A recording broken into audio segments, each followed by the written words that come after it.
नमस्ते फ्रेंड्स। आज हम बात करेंगे एक ऐसी ऑर्थोपेडिक प्रॉब्लम के बारे में जिसमें यूरिक एसिड का लेवल बढ़ जाता है और उसको कॉमनली कहते हैं gout. So this is known as a gouty arthritis in which uric acid level rises और आपके जोड़ों में दर्द होना शुरू हो जाता है। Gout is an inflammatory disease जो सूजन और दर्द प्रोड्यूस करता है। आपके जोड़ों में दर्द और सूजन आती है और ये एक एक्यूट गाउट एक सडन एपिसोड होता है। एकदम से आपको दर्द और सूजन आने लगती है और कई बार बर्निंग, रेडनेस, आपको लाल जॉइंट पे लाल शेड दिखता है, रेडनेस आती है एंड गरम बर्निंग टाइप भी फीलिंग सेंसेशन आपको आती है। सबसे ज़्यादा ये लक्षण आपके पैर के अंगूठे पे आपको दिखाई देता है। वहाँ पे सूजन आ जाती है, अंगूठा लाल कलर का हो जाता है, बर्निंग टाइप फील होता है आपको एंड दर्द अनटॉलरेबल होता है। ये पेन सबसे ज़्यादा मॉर्निंग में बढ़ जाता है एंड ये मैक्सिमम लास्ट करता है 7 to 10 डेज तक। ये जो दर्द है वो 7 से 10 दिन तक लास्ट करता है, रहता है एंड इसका जो पीक टाइम पीरियड है जहाँ पे ये दर्द मैक्सिमम रहता है वो 24 से लेके 36 घंटे तक का रहता है। उसमें ये दर्द बहुत मैक्सिमम रहता है।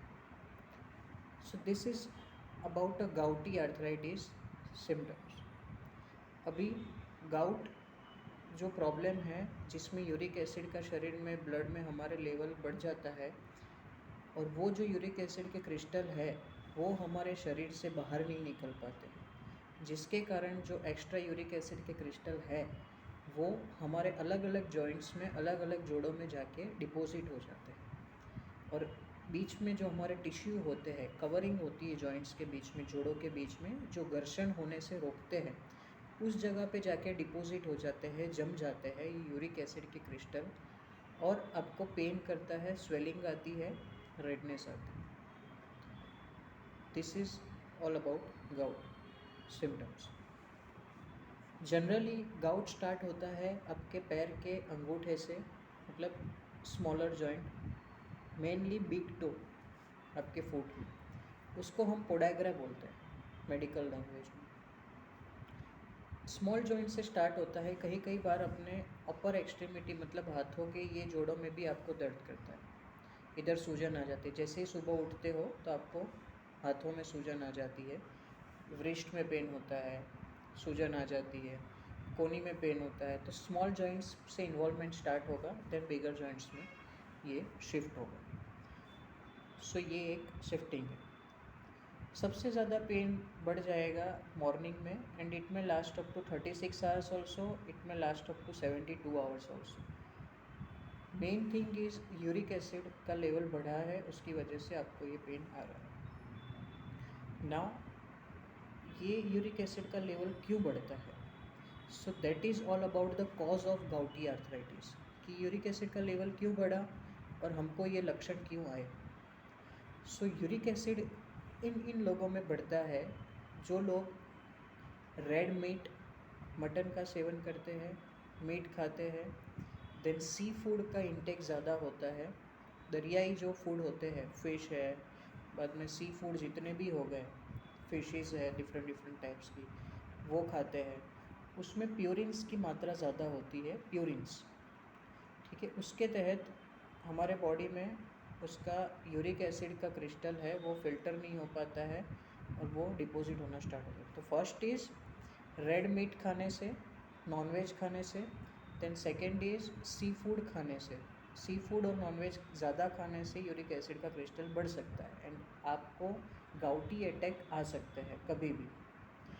Third is regular use of high dose of fructose liquid form में। आप अगर कोई भी कोल्ड ड्रिंक या बेवरेजेस पीते हो जिसके अंदर फ्रुक्टोज का लेवल ज़्यादा है, मतलब शुगर का लेवल ज़्यादा है, कोई भी फॉर्म में, फ्रुक्टोज हो गया, माल्टोज हो गया, कोई भी फॉर्म में शुगर का लेवल ज़्यादा है, ऐसी कोई भी बेवरेज या ड्रिंक्स पीते हो तो भी आपको यूरिक एसिड बढ़ने के चांस ज़्यादा होते हैं and you may suffer from gouty attack in future. So be alert. So this ये कारण थे। अब हम देखा जाए तो क्या क्या किस चीज़ खाने से हमको यूरिक एसिड हम घटा सकते हैं लेवल्स। तो पहले तो हमने देखा कि यूरिक एसिड किन किन चीज़ का सेवन करने से आपका यूरिक एसिड बढ़ता है। First is meat, second is sea food, drinks and beverages, and fourth में आपको 2 पॉइंट मिक्स करते हैं।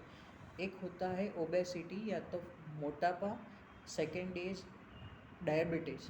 डायबिटिक पेशेंट्स को भी ये रिस्क रहता है, गाउटी अटैक आ सकते हैं कभी भी, ठीक है। एंड फिफ्थ एक लास्ट पॉइंट हमारा बचा, वो है अगर आप कोई भी मेडिसिन्स ले रहे हो, जैसे कि कोई बीपी की मेडिसिन हो गई, या तो फिर कोई आपकी किडनी का आपका डिसीज़ है, you are suffering from, and आपको किडनी की प्रॉब्लम है, तो किडनी वो यूरिक एसिड को फिल्टर नहीं कर पाती है और वो ब्लड में सर्कुलेट घूमती रहती है यूरिक एसिड, एंड वही क्रिस्टल्स जॉइंट में जाके डिपॉजिट होने के कारण भी आपको गाउट आर्थराइटिस हो सकता है। तो अगर आपको कोई किडनी की प्रॉब्लम है, ओबेसिटी मतलब मोटापा है, देन डायबिटीज़ से आप पीड़ित हो, डायबिटिक पेशेंट हो, उसके कारण भी आपको यूरिक एसिड बढ़ सकता है। तो ये कुछ कारण थे जिसके तहत आपका यूरिक एसिड लेवल्स बढ़ सकता है।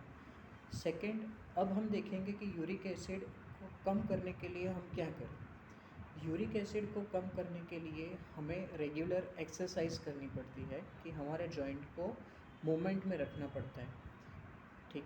Then second is regular balanced diet. Balanced diet includes, आपको यूरिक एसिड की प्रॉब्लम है वो अगर आपको पता है, then you should involve the diet which includes vitamin C. हरे पत्ते वाली सब्जी, हरे कलर वाले फ्रूट्स खाना है। अलॉन्ग विथ दैट आप मिल्क पी सकते हो, ठीक है, and vitamin C rich foods आपको इनटेक करना है। सेकेंड इज़ यूरिक एसिड अगर कम करना है आपको तो एक रेगुलर डाइट हो गया, सेकेंड इज़ एक्सरसाइज हो गई। थर्ड, कुछ ऐसी मेडिसिन्स होती है जिसके तहत आपका यूरिक एसिड बढ़ता है, तो इफ़ पॉसिबल वो मेडिसिन्स बंद कर दो। जैसे कि हाई पावर स्टीरॉइड्स ले रहे हो आप, कोई भी मेडिसिन्स होती है, तो वो आपके डॉक्टर के कंसल्ट करके आप उसको कम करिए या तो फिर कोई अल्टरनेट लो। एट लास्ट, अगर आपका पेन मैनेज नहीं हो रहा है यूरिक एसिड का, गाउट का, then you can come to us for a physiotherapy treatment. Physiotherapy aids a support, आपको एक सपोर्ट देती है ये ट्रीटमेंट करने में कि आपका जो पेन है, स्वेलिंग है, वो उतरे, and with the help of diet and along with some of the medicines which reduces the uric acid levels. तो जैसे ही मेडिसिन्स एंड डाइट से यूरिक एसिड लेवल्स कम होता है, हम फिजियोथेरेपी से स्वेलिंग और जो पेन होता है जॉइंट में, उसमें भी हम यूज़फुल रोल प्ले करते हैं with the help of physiotherapy treatment. उसके अंदर भी हम अलग अलग ट्रीटमेंट पार्ट होता है हमारा, कौन सा जॉइंट अफेक्ट है उसके according. So in this way diet control करना पड़ता है, आपकी बॉडी को कंटिन्यूस मूवमेंट में रखना पड़ता है, मेडिसिनल मैनेजमेंट भी करना पड़ता है, एंड फिजियोथेरेपी मैनेजमेंट भी करना पड़ता है। तो ये all in the combination gouty arthritis ऐसे ठीक होता है। तो this was all about acute gouty arthritis. अगर आपको लंबे समय से यूरिक एसिड की प्रॉब्लम है, अगर वो नहीं जा रहा है, और अगर आपका जॉइंट्स में स्वेलिंग रहती ही है, देन आगे जाके वो जो यूरिक एसिड के जो क्रिस्टल है वहाँ पे डिपॉजिट ही रहेंगे, एंड वो परमानेंट डिफॉर्मिटी, मतलब एक डिफॉर्मिटी मतलब उंगलियाँ टेढ़ी मेढ़ी होती है, तो वो लंबे टाइम से आपको यूरिक एसिड डिपॉजिट हो जाते हैं तो वो ऐसी ही रहती है। तो उसको मूवमेंट में रखना पड़ता है। अगर उसको मूवमेंट में नहीं रखोगे, फिजियोथेरेपी ट्रीटमेंट या तो फिर जो भी आपके फिजियोथेरेपिस्ट डॉक्टर है उनसे कंसल्ट करके उनके गाइडेंस में आप जो भी होम एडवाइस है वो फॉलो करिए। Otherwise you may lead to a permanent deformity, आपके हाथ में डिफॉर्मिटी आ जाएगी कि आपका हाथ बाद में ऐसे स्टिफ हो जाएगा, राइट। सो उस केस में ये हम जो क्रिस्टल्स होते हैं उसको टोफाई बोलते हैं, जो स्किन के जस्ट अंडर आपका पाया जाता है, वो क्रिस्टल्स डिपॉजिट हो जाता है। ये था chronic arthritis, gouty arthritis. So this was all about gout. Gout एक नॉर्मल प्रॉब्लम नहीं है, एक कॉमन प्रॉब्लम है, but if you are taking a unhealthy lifestyle, adapting an unhealthy lifestyle, and your diet is becoming an unhealthy, then you may suffer to gout, and this is the most common problem all over world. So आपका diet control करना है, vitamin C rich food लेना है, medicinal management करना है, and physiotherapy treatment लेना है. This was all about gout, and if you are suffering from gout, then you may consult us.